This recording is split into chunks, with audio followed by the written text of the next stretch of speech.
Hello बच्चों, बहुत बहुत नमस्कार। स्वागत है आप सभी का। और आज कोई लेक्चर नहीं है, आज एक पर्टिकुलर टॉपिक का डिस्कशन है। और इस पे बच्चों के क्या होते हैं, बहुत ही ज़्यादा डाउट्स आते हैं कि सर प्रिपरेशन स्टार्ट कैसे करें, शुरुआत कैसे करें फिजिक्स की, क्योंकि फिजिक्स में बच्चों को काफ़ी डर लगता है। और सबसे बड़ा जो प्रॉब्लम होता है बच्चों का वो ये होता है कि सर पढ़ते तो हैं, लेकिन जब न्यूमेरिकल सॉल्व करते हैं वहां पे हम अटक जाते हैं। अगर हमको कोई टीचर न्यूमेरिकल सॉल्व करवा रहा होता है वो तो कर लेते हैं, बट जब खुद से न्यूमेरिकल करने की बात आती है तब हम वहां पे अटक जाते हैं। सर क्या करें ऐसा कि हमको फिजिक्स में अच्छे नंबर आए, अच्छे मार्क्स स्कोर करें। तो आइए समझते हैं कि चीजों को कि कहां पे हम लैग करते हैं और कहां पे हमको चीजें सीखनी चाहिए। तो चलिए शुरू करते हैं आज के सेशन को। तो सबसे पहले बात आती है, वो आती है रैंडम स्टडी टाइमिंग की हमारी, कि सबकी टाइमिंग क्या होती है, बड़ी रैंडम होती है। पहले एक महीने में तो आप क्या करते हो, सबसे पहले क्योंकि नया नया सेशन स्टार्ट होता है तो आप बढ़िया से 2 से 4 घंटे कोई पढ़ता है, कोई 4 से 6 घंटे पढ़ता है और उसकी प्रिपरेशन अच्छी चल रही होती है। लेकिन जैसे जैसे टाइम बीतता जाता है आपकी प्रिपरेशन डिले होती जाती है। क्यों? आप उस चीज के लिए एनर्जाइज नहीं है, आप उस चीज के लिए तैयार नहीं है। तो ये जो रैंडम स्टडी टाइमिंग है कि कभी भी पढ़ ले रहे हैं, आज किसी दोस्त ने बुला लिया तो वहां चले गए, आज कोई इवेंट हो रहा है तो वहां चले गए, नहीं, इस चीज को आपको रोकना है। इवेंट्स में कहीं भी कोई दोस्त बुला रहा है उसको उसके पास जाना है, और सेक्रीफाइस में क्या है आपकी स्टडी। तो ये रैंडम स्टडी टाइमिंग है, आप इसको कम करेंगे, कंसिस्टेंसी लानी पड़ेगी। ठीक है, अगला, no homework and class work. अब ये बहुत इंपॉर्टेंट बात है। अब होता क्या है कि जब आप लेक्चर अटेंड करते हैं तो आप सीधे बुक उठा के आ जाते हैं, हाथ बंद करके लेक्चर अटेंड करते हैं, जबकि बहुत ही गलत बात है। और हमने भी अपने सेशंस चालू होने से पहले कई बार बोला है कि अपने साथ कॉपी और पेन लेके बैठे। अब इससे क्या होता है कि जब आप कॉपी और पेन लेके बैठते हो तो साथ में आप जो सॉल्यूशन करते हो, क्योंकि फिजिक्स कोई ऐसी चीज नहीं जो आपके दिमाग में फीड हो जाएगी। Physics is the all the game of practice. जितना आप अच्छे से प्रैक्टिस करोगे उतना अच्छे से आपको याद आएगा। अभी अगर हम आपसे कहें कि साइन 60 की वैल्यू कितनी होती है, आपके दिमाग में नहीं आएगा। लेकिन वहीं अगर कोई बच्चा प्रैक्टिस कर रहा है तो याद आ जाएगा उसे, हाँ √3/2 होती है। क्यों? ये कैसे याद आया? क्योंकि उस बच्चे ने प्रैक्टिस की है, उस बच्चे ने सॉल्व किए हैं क्वेश्चंस, तो उसको क्या है, वैल्यू दिमाग में फीड है, स्पीड बनती है। तो होमवर्क और क्लास वर्क बहुत जरूरी है करना। इससे क्या होता है, आप खुद का आकलन करते हो, खुद को जान पाते हो कि हम कहां पे लैग कर रहे हैं। बहुत जरूरी है सब करना। अब बात आती है lots of backlog no doubt clearing. अब होता क्या है, जब आपका ये पोर्शन, जब ये पोर्शन आपका क्लियर नहीं होता है तब यहां पे क्या होता है कि ये जब क्लासेस ही नहीं अटेंड करोगे तो होगा क्या, बैकलॉग पड़ जाएगा। बैकलॉग का मतलब क्या है, आपकी जो प्रेजेंट क्लास है अब वो तो कर नहीं पा रहे हो, साथ में पीछे जो क्लास है वो छूटती जा रही है आपकी, उनको भी आपने अटेंड नहीं किया है। तो इस चीज को हम बोलते हैं बैकलॉग। तो हमारा कई सारा लेक्चर का बैकलॉग हुआ पड़ा है, हमने अटेंड नहीं किया। और जब काफी लेक्चर छूट जाते हैं तो उस टॉपिक को, सब्जेक्ट को नहीं पढ़ने का मन करता, क्योंकि उसे डर लगता है यार इतना ज्यादा बैकलॉग है, अब हम कहां से स्टार्ट करें, कहां से पढ़ें। तो इस चीज को अवॉइड करने के लिए सबसे बेटर तरीका है कि अपनी स्टडी टाइमिंग को अच्छे से यूटिलाइज करो, एक कंसिस्टेंसी मेंटेन करो कि हाँ भाई इस टाइम हमको पढ़ना है तो पढ़ना है। इससे क्या होगा, आपका ये वाला जो सेक्शन है जहां पे आप बोलते हो कि बैकलॉग है, जहां हमारे लेक्चर्स कंप्लीट नहीं है, ये आपका पूरा हो जाएगा। फिर बात आती है नो डाउट क्लियरिंग की। कई बच्चे क्या होते हैं, बहुत ही ज्यादा हेजिटेशन में होते हैं, हिचकिचाहट होती है कि हम डाउट पूछें कि ना पूछें, कैसे डाउट पूछें। तो इस चीज को आपको हटाना होगा। अगर आप इस चीज को नहीं हटाते हो तो आप बहुत ही डिलेमा में रह जाओगे, क्योंकि जो डाउट ही क्लियर नहीं करोगे तो आप आगे कैसे बढ़ोगे। क्या पता उसी से पर्टिकुलर क्वेश्चन आ गया तो फिर क्या होगा, अब तो फंस जाओगे ना। तो ये दोनों चीजें काफी ज्यादा इंपॉर्टेंट हो जाती हैं। अब ये जो बात है ना, ये बहुत ही इंपॉर्टेंट बात लिखी है, क्या, बिजी इन सोशल मीडिया, ये आजकल काफी ट्रेंडिंग है।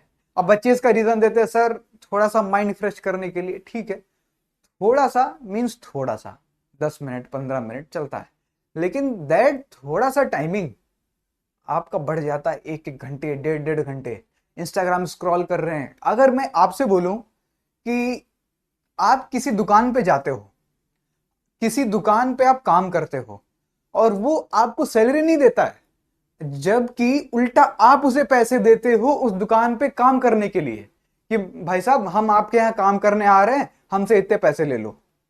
आप काम करोगे क्या कि हमको किसी की दुकान पे काम भी करना है और पैसे भी देने हैं? नहीं करोगे ना। तो यही तो आप कर रहे हो, रिचार्ज करवा रहे हो, आपका डेटा डाइल्यूट हो रहा है किसमें, रील्स देखने में, क्रिकेट मैच देखने में, और फायदा किसका हो रहा है, किसी एक्स कंपनी का फायदा हो रहा है। अपना टाइम बर्बाद कर रहे हो, इसमें आपका फायदा हो रहा है क्या, नहीं हो रहा। तो इस चीज को ध्यान रखेंगे कि सोशल मीडिया को सबसे पहले अनइंस्टॉल करेंगे। आप इतने बड़े बिजनेसमैन या इतने बड़े फेमस पर्सनालिटी नहीं हो कि अगर आप सोशल मीडिया यूज नहीं करोगे तो पूरा देश हिल जाएगा। आपका अगर एक रिस्पॉन्स नहीं आएगा तो पूरा देश रिस्पॉन्सिबल हो जाएगा उसके लिए। ठीक है, तो सोशल मीडिया को अभी अवॉइड करो, नहीं तो क्या होगा, जो चीजें आपके ड्रीम में है फिर उनको अवॉइड कर दो। या तो आओ मत, पढ़ो मत, अगर पढ़ना है तो सोशल मीडिया को छोड़ दो। ठीक है, अब बात आती है lack of revision and test.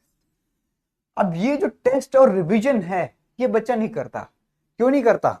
अब अगर आप समझोगे तो पूरी एक चेन बनी हुई है। क्या चेन बनी हुई है कि जब हमारी टाइमिंग सही नहीं होगी तो हमारे क्लास लेक्चर्स नहीं कंप्लीट होंगे, क्लास लेक्चर नहीं कंप्लीट होंगे, हमारा क्लास वर्क नहीं कंप्लीट होगा, फिर हम ना ही रिवीजन करेंगे और ना ही टेस्ट दे पाएंगे। बस यही सारे तो कारण होते हैं किसी भी सब्जेक्ट में फेलियर होने का, किसी भी चैप्टर में आपके फेल होने का, किसी भी एग्जाम में फेल होने का। यही सारे रीजंस होते हैं हमारे एग्जाम में फेल होने के। तो अगर इतनी चीजों को हम अच्छे से प्रिपेयर कर लें तो हमारा लगभग लगभग मान के चलो कि 60 से 70% चीजें क्लियर हो गई। बाकी जो बचता है अपना बचा हुआ पोर्शन, उसमें हमको अपनी मेहनत करनी है। अब बात आती है कि सर चलो ये हमने मैनेज कर लिया, अब आगे क्या करें, आगे कैसे इस चीज को हम यूटिलाइज करें। तो देखो, सबसे पहली जो बात आती है, हमने शुरुआत में कहा था कंसिस्टेंसी। कंसिस्टेंसी बहुत जरूरी है। कंसिस्टेंसी एक ऐसी चीज है जिसकी मदद से आप सालों साल बहुत ही ज्यादा मेहनत कर सकते हो। आप क्या करोगे, किसी दिन आपका मोटिवेशन आ गया, आप 6 घंटा पढ़ लिए। किसी दिन आपका मोटिवेशन नहीं आया, आपने 1 घंटा भी नहीं पढ़ा। किसी दिन आपका मोटिवेशन आ गया, आपने 2 घंटे पढ़ लिए। क्यों? ऐसा चलेगा क्या? लेकिन अगर आप रेगुलर 4 घंटे पढ़ो डेली, हम ये नहीं कह रहे एकदम से पढ़ लो आके, अगर आपकी सिटिंग टाइमिंग अच्छी नहीं है, अगर आप बैठ नहीं पाते हो, तो पहले दिन 3 घंटे बैठो, जितने भी घंटे बैठते हो। नेक्स्ट डे आधा घंटा बढ़ा दो, 3.5 कर दो, फिर आधा घंटा अगले दिन बढ़ा दो, 4 कर दो, फिर अगला 4.5 कर दो। इस टाइप से आपकी सिटिंग बढ़ती है, इस टाइप से आपकी कंसिस्टेंसी बढ़ती है। अगर आपको अच्छे मार्क्स स्कोर करने हैं तो कंसिस्टेंसी, नियमितता आपको जागरूक रखनी पड़ेगी अपने अंदर की। ठीक है, अगर आप डेली का नियम यह बना लें कि सर मैंने 3 घंटा पढ़ा आज, अगले दिन 3 घंटे का 3.1 हो जाए, 3.2 हो जाए, पर 2.9 ना हो, यह ध्यान रखना। अगर हमने 3 घंटा पढ़ा है तो ऐसा ना हो कि आज हम 2:50 पे उठ लिए। ठीक है, ऐसा कभी नहीं होना चाहिए। इस बात को बहुत ध्यान रखेंगे, कंसिस्टेंसी हमेशा मेंटेन रखेंगे। अगर ये टूटेगी तो फिर बात नहीं बन पाएगी। ठीक है, हमेशा ध्यान रखना। अब बात आती है कंसंट्रेशन। अब कई बार क्या होता है, बच्चा किताब लेके तो बैठता है, किताब खोल के तो बैठता है, लेकिन अगर हम कहें 4 घंटा पढ़ना और 4 घंटा इफेक्टिवली पढ़ना, बहुत अंतर है इनमें। 4 घंटा पढ़ना और 4 घंटा इफेक्टिवली पढ़ना, बहुत अंतर है। कैसे? अगर आपने 4 घंटा केवल रटने का काम किया है, केवल पढ़ने का काम किया है, then you are on the wrong way. आपको क्या करना है, सबसे पहले अपना जो चैप्टर है, चैप्टर को गो थ्रू करना है। ठीक है, चैप्टर को रिवाइज करने के बाद में अपना प्रैक्टिस करनी है, बहुत जरूरी है। प्रैक्टिस करनी है, बिना प्रैक्टिस के कुछ भी नहीं होगा। प्रैक्टिस के बाद में नेक्स्ट डे उसी चीज का रिवीजन करना है। ठीक है, जब तक ये चीजें नहीं हो पाती हैं तब तक आप अटकोगे, तब तक आपकी मार्क्स इंक्रीजिबिलिटी नहीं बढ़ेगी, आप मार्क्स अच्छे स्कोर नहीं कर पाओगे।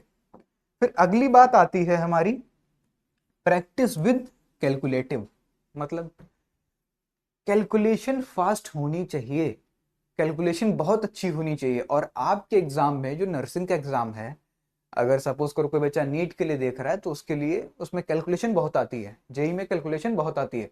बट अगर नर्सिंग के परस्पेक्टिव से देखा जाए तो आपका 40 क्वेश्चन होता है, उस 40 क्वेश्चन में लगभग 30 क्वेश्चन आपके मोस्टली थ्योरेटिकल होंगे या कंसेप्चुअल होंगे, ठीक है। न्यूमेरिकल बहुत ही कम होते हैं, अगर न्यूमेरिकल हैं भी तो डायरेक्ट फॉर्मूला बेस होंगे क्वेश्चन वो।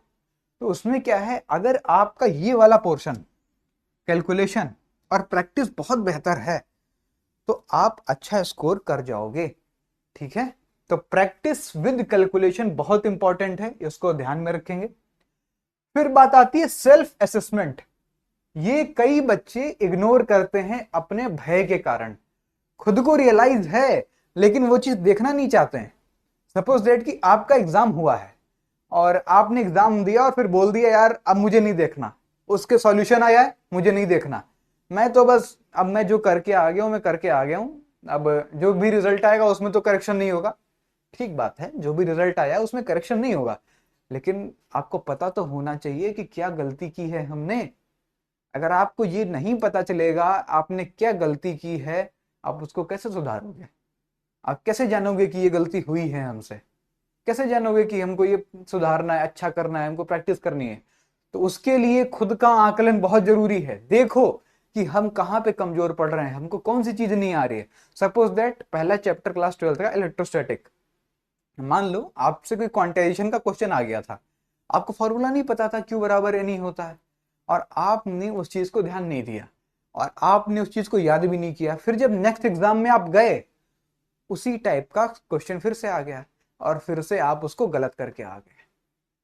तो इस चीज का काफी ध्यान रखेंगे कि हम जो भी कुछ प्रैक्टिस करते हैं उसका असेसमेंट करें, उसका आकलन करें और किसी दूसरे से नहीं कराएं। अपनी गलती अपने आप जितना अच्छा आप समझते हो उतना कोई भी नहीं समझ सकता। जितना गलती आप खुद की समझोगे खुद से, उतना कोई दुनिया का टीचर नहीं समझ सकता। इस बात का हमेशा ध्यान रखेंगे, ठीक है। तो सेल्फ असेसमेंट बहुत जरूरी है, खुद का आकलन करो गलती कहां पे हुई है। अब ये तो बात आ गई जनरल चैप्टर्स की।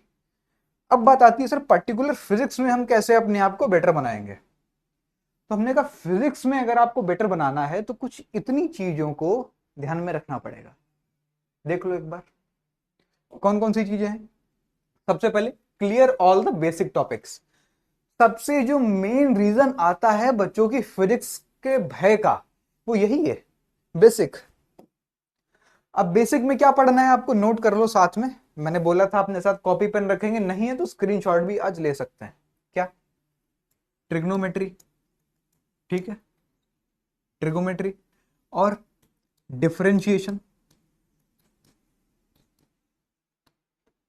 ठीक है, डिफरेंशिएशन। फिर इंटीग्रेशन,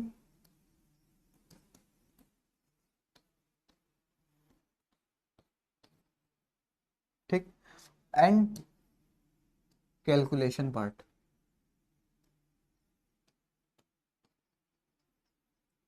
ठीक। इतनी चीजें अगर आप कर लेते हो, ट्रिग्नोमेट्री, डिफरेंशिएशन, इंटीग्रेशन, ठीक है, और एक कैलकुलेशन पार्ट, अगर आप इतनी चीजें क्लियर कर लेते हो मतलब आप फिजिक्स के लिए रेडी हो। अब मान लो आपको ट्रिग्नोमेट्री नहीं आती है, और फिजिक्स में तो आपको पता है कि ट्रिग्नोमेट्री काइनेमैटिक्स में बहुत जगह जगह, काइनेमैटिक्स क्या हर जगह यूज होती है, हर जगह ही ट्रिग्नोमेट्री यूज होती है, हर टॉपिक में लगभग यूज होती है, ठीक है। तो ट्रिग्नोमेट्री अगर आपको नहीं आती है काम नहीं चलेगा। डिफरेंशिएशन हर जगह यूज होता है, इंटीग्रेशन हर जगह यूज होता है। तो अगर यही आपका क्लियर नहीं है तो आप कैसे आगे बढ़ोगे? तो अगर ये आपका क्लियर नहीं है तो हम लोग अभी क्या करेंगे, इस पे भी सीरीज लाएंगे। ट्रिग्नोमेट्री, बेसिक मैथमेटिक्स, ठीक है, बेसिक इंटीग्रेशन, बेसिक डिफरेंशिएशन। ज्यादा हार्ड नहीं है, लेकिन जब आप इसको पढ़ते नहीं हो तब चीजें हार्ड लगती हैं बैक ऑफ द माइंड। एक तो पढ़ा नहीं होता है, ऊपर से सवाल आ रखा होता है, तब हमें चीजें कठिन लगती हैं, होती नहीं है। अब बात आती है लर्न एवरी टॉपिक। ये बहुत जरूरी चीज है। कई बार क्या होता है कि हमको कोई भी टॉपिक या कोई भी चैप्टर बहुत पसंद आ गया, जैसे कई बच्चे होते हैं इनको NLM, Newton laws of motion, बहुत पसंद आ जाता है। वो एनएलएम की तैयारी इतनी ज्यादा करते हैं, इतनी ज्यादा करते हैं, उसके चक्कर में फ्लूइड मैकेनिक्स अपना बर्बाद कर लेते हैं। तो हमको हर टॉपिक को बहुत ही थॉरोली नहीं पढ़ना है। मैं ये नहीं कह रहा कि टॉपिक को ऊपर ऊपर से पढ़ो, बट इक्वली ट्रीट करो, हर टॉपिक को इक्वली ट्रीट करो, क्योंकि एग्जाम में पता नहीं किस टॉपिक से क्या क्वेश्चन आ जाए। हाँ, आपको एनएलएम अच्छा लगता है, अच्छी बात है, आप उस पर प्रैक्टिस करो और नेक्स्ट को मूव ऑन करो, नेक्स्ट चैप्टर पे मूव ऑन हो जाओ तुरंत। क्योंकि इक्वली डिस्ट्रीब्यूशन जब तक आप नहीं कर रहे हो किसी भी चैप्टर के साथ में, किसी भी सब्जेक्ट के साथ में, पता लगा आपको फिजिक्स बहुत ही पसंद है, आप पूरे दिन फिजिक्स पढ़ते आ रहे हो, नहीं, ऐसा नहीं है। आपको सारे सब्जेक्ट इक्वली डिवाइड करके पढ़ने हैं तभी, क्योंकि भाई मार्क्स केवल फिजिक्स नहीं देगा या केवल कोई एक पर्टिकुलर सब्जेक्ट नहीं देगा, तो आपको सारे सब्जेक्ट पढ़ने हैं, सारे सब्जेक्ट को इक्वली ट्रीट करना है। तो ये बात बहुत ध्यान रखेंगे कि लर्न एवरी टॉपिक। फिर always make clean notes with formula. ये आपको अभी नहीं समझ में आएगा, लेकिन जब रिवीजन करोगे लास्ट टाइम जब एग्जाम का होता है तब ये चीज बहुत समझ में आती है कि हमारे क्लीन नोट होनी चाहिए विद फॉर्मूला। ऐसा कहा जाता है कि व्यक्ति अपने आप को अपने नोटबुक में छाप देता है। अब वो आप पे डिपेंड करता है कि आप अपने आप को कैसे देखते हो। तो आप अपने आप को तो अच्छा ही देखते हो ना, तो हमेशा नोट्स बहुत ही क्लीन होने चाहिए विद फॉर्मूला। कई बार क्या होता है, हमने नोट्स देखा, कुछ हिंट देखी, फॉर्मूला याद कर लिया, हमको चीजें रिवाइज हो गई। अगर नहीं आता है, नोट्स हमारे नहीं बने हैं, तो उसके चक्कर में आप 1 घंटा बर्बाद करोगे पहले फिर से पुराना वाला लेक्चर देखने के लिए। लेकिन अगर नोट्स बने हैं आपके, तो आप नोट्स देख लोगे, कुछ पर्टिकुलर हिंट जो उस टाइम पे आपने लिखी होगी वो देख लिया, फॉर्मूला देख लिया, बस काम खत्म, रिवाइज हो गया, अब आगे बढ़ेंगे। ठीक है, तो ये बहुत ही इंपॉर्टेंट है। अब एक बात जो आती है एग्जाम के लिए, क्या, give maximum timing 10 minute on one question. किसी भी क्वेश्चन को ज्यादा से ज्यादा 10 मिनट ही देने, 10 मिनट के ऊपर मत दे देना। होता क्या, फिर आप कहते हो सर क्वेश्चन लगा नहीं हमसे, पेपर सॉल्व नहीं हुआ, पेपर सॉल्व नहीं हुआ, एक क्वेश्चन ही नहीं हुआ आपसे, उसके चक्कर में आपने अपने बैक ऑफ द माइंड में बना लिया पेपर बहुत हार्ड आ रहा है। फिर जो अगला क्वेश्चन आपको आता भी था, आपने डर के कारण वो क्वेश्चन अपना गलत कर लिया। क्यों? एक तो क्वेश्चन आ रहा है, ऊपर से पिछला वाला हम छोड़ के आए हैं सर, और अपना टाइम बर्बाद कर चुके हैं, घड़ी भी चल रही है, टाइम घट भी रहा है। इतनी जब सारी नेगेटिव चीजें एकदम से आ जाती है ना, तो क्वेश्चन ऑटोमेटिक हड़बड़ाहट में गलत हो ही जाता है। क्योंकि फिजिक्स है, फिजिक्स में अगर आपको कंसेप्ट भी आता है और आपने एक माइनस साइन नहीं लगाया है और आपका आंसर सही आ रहा है, तो भी गलत हो जाएगा। तो इसमें दिमाग खुला रखने की जरूरत है। तो उसके लिए क्या करना है, मैक्सिमम किसी भी क्वेश्चन पर 10 मिनट का टाइम देना है, बाकी सर्किल कर लो उसको और बोला अगले बार में जब सारे क्वेश्चन हो जाएंगे तब तुमको देखेंगे आके, तब निपटेंगे आके। ठीक है, फिर doubt clearing must be quick. ये क्या चीज है? अब कई बार क्या होता है कि बच्चा किसी भी टॉपिक में फंस गया, अब फिर उसके बाद में क्या हुआ कि जो इसकी डाउट क्लियरिंग है वो उसकी क्विक नहीं हो पाती है। अब वो क्या करता है, उसी टॉपिक में फंसा पड़ा है, उसी टॉपिक में फंसा पड़ा है, अब उसको नहीं क्लियर कर पा रहा है। तो इसको ध्यान रखेंगे। फिर सॉल्व क्वेश्चन ईच टॉपिक, मतलब हर टॉपिक से हर क्वेश्चन को सॉल्व करना चाहिए। ठीक है, अगला take break and mix your subject. जैसा कि हमने पहले भी बोला है कि लगातार आप पढ़ोगे आप अच्छा नहीं कर पाओगे, थोड़ा थोड़ा पढ़ो और सब्जेक्ट को मिक्स करके पढ़ो। मतलब 1 घंटा फिजिक्स पढ़ ली, 1 घंटा केमिस्ट्री पढ़ ली, 1 घंटा मैथमेटिक्स पढ़ ली, या 1 घंटा ने इंग्लिश पढ़ ली, कुछ ऐसा करेंगे। तो अब जो बात आती है नेट, सर करना क्या है हमें, आपने ये चीज तो बता दी, बट एक जो मूल मंत्र है हमारा वो क्या है, ये पढ़ाई करेंगे, फिर प्रैक्टिस करेंगे, प्रैक्टिस के बाद में टेस्ट देंगे, फिर अपना आकलन करेंगे, असेसमेंट करेंगे, फिर उसके बाद में पढ़ाई करेंगे, फिर प्रैक्टिस करेंगे कि क्या गलती हुई थी उसको पढ़ेंगे। अब यही आपको साइकिल पूरे साल में चलाना है। इसको आप देख लो, स्क्रीनशॉट ले लो, कुछ भी करो, अब इस साइकिल को आप अच्छे से देख लें, यही आपको चलानी है। आई होप आज का लेक्चर, आज का सेशन काफी इंफॉर्मेटिव रहा होगा। Thank you for the attending the session. पढ़ाई करते रहे, ऑल द वेरी बेस्ट।